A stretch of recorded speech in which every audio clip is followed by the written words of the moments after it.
Hi again, Shotzi here. You're now seeing a time lapse of the second installment of my master copy of Rembrandt self-portrait. You can see I'm working a little bit on his jacket, whatever he's wearing. Often it's less interesting, but the way I see it from a painting perspective, everything is of equal importance.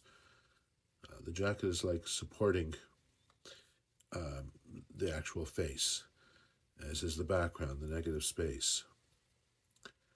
Now I'm just kind of adding in a lot of red, and I'm doing it in an exaggerated way. It's not going to be the final look, but I want to know where those reds are. I want to make sure they're very clear. And even when I cover them over, I'm not going to erase them. I'm going to cover them over with a milder flesh tone.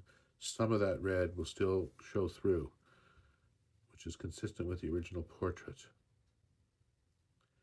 As is consistent with my style, I'm moving around. I don't stay in any one spot for too long. And often during this phase, I have to tolerate times when things are very, very messy, or when I put a line like that eye looks terrible to me. It's one of the reasons I moved from it. I don't want to spend the time now fixing it.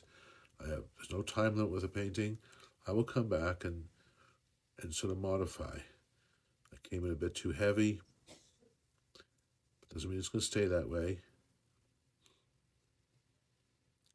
Here you can see I'm softening the eyelid, just kind of getting the whole overall value relationship between the various parts of the eye in a much better way.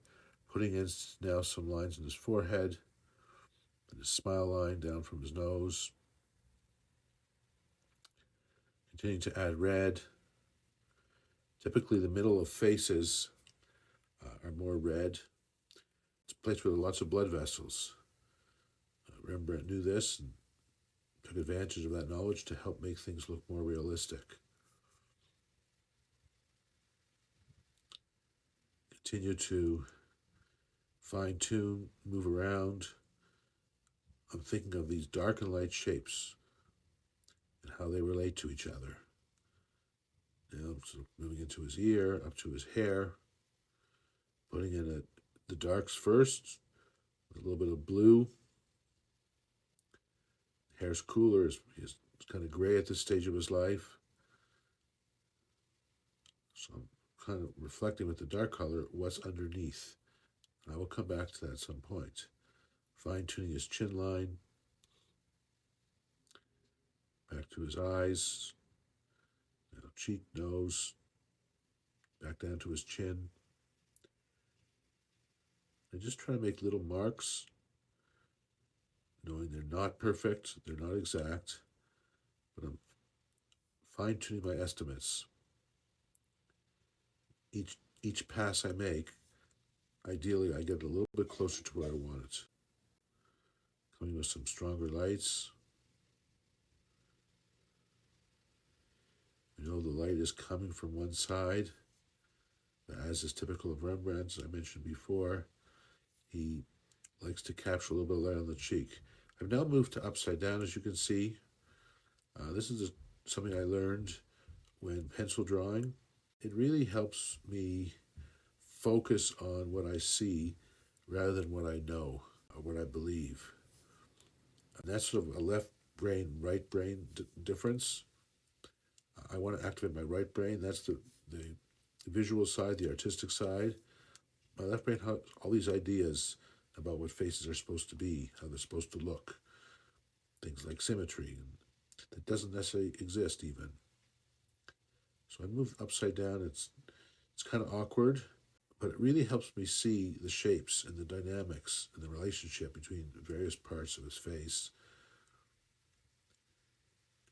without being distracted by my internal ideas. Back right side up. I felt I got the big shapes a little more where I want them. Remember, those dark light shapes are what is needed most to capture the structure of the face. The actual lines, the colors are less important than getting those dark and light relationships. How light behaves on the face defines the face. So in a sense, I'm trying to follow the path of light. Where does it hit? Directly, that'll be lightest. Where does it reflect? A little bit lighter, darker, and where does it not reach is going to be darker.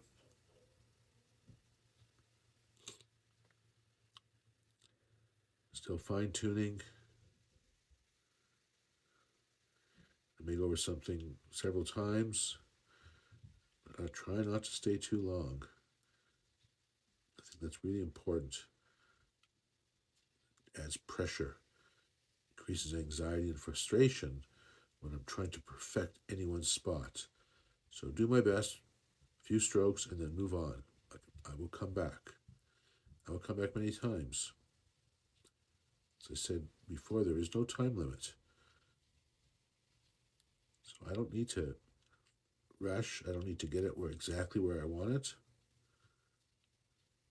There, I think I put something a little too bright for my liking and just wiped it off, because that was very easy to do in that moment. Now I'm putting some lights around different places.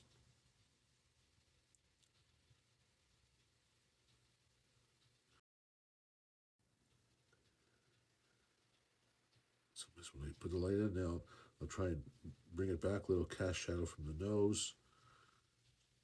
Bring in some more yellow. Typically foreheads have a bit more yellow in the flesh tone. The cheek, nose, middle of the face tends to have more red. And as you get down further, the chin and things, often it's a bit cooler. You can have some greens and blues. That's what adds to the realism, to know about the anatomy. As you can see, I continue to make adjustments, little adjustments. Part of the challenge of making adjustments is I have to put paint down over something I've already done, and I might like it the way it is. Doesn't mean I like this accuracy, I just like the way it looks. I'll need to cover those over sometimes. Here I'm now going to the background. I felt the hat was too big, so I'm using negative space, the background, to bring the hat in just a little bit. It will help sort of define that shoulder. Didn't stay too long, come through the other side. Now I'm going to darken that background even more and use it to help define that side. You can see it's a little more clear. Helps me see better what I'm trying to accomplish. Back to the jacket. Don't want to neglect that. Just kind of moving around, adding a little paint here, a little paint there. There, I brought in his cheek a little bit, using the negative space of his hat. By using that dark of the hat, I can help define that side of his face more clearly. Now I'm trying to do some more background here. Back to the face, get some more darks in, more defined. Get that mouth.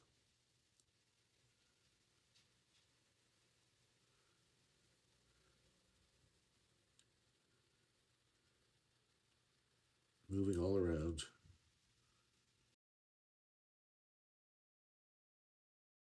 Just trying to get these shapes. Now trying to get a little bit of the lighter hair on top of the darker hair. That will give it depth. And now defining even more clearly and distinguishing between the darks and lights, deciding where I want to have hard edges, clear distinctions, versus soft edges, which are more gradual distinctions between different planes of the face, different colors, different areas. Often we can put too many hard edges on a face, which makes it not look as realistic. Here I'm finished with the second installment. There will be a third one. I hope this was instructive, and I look forward to you seeing the next one.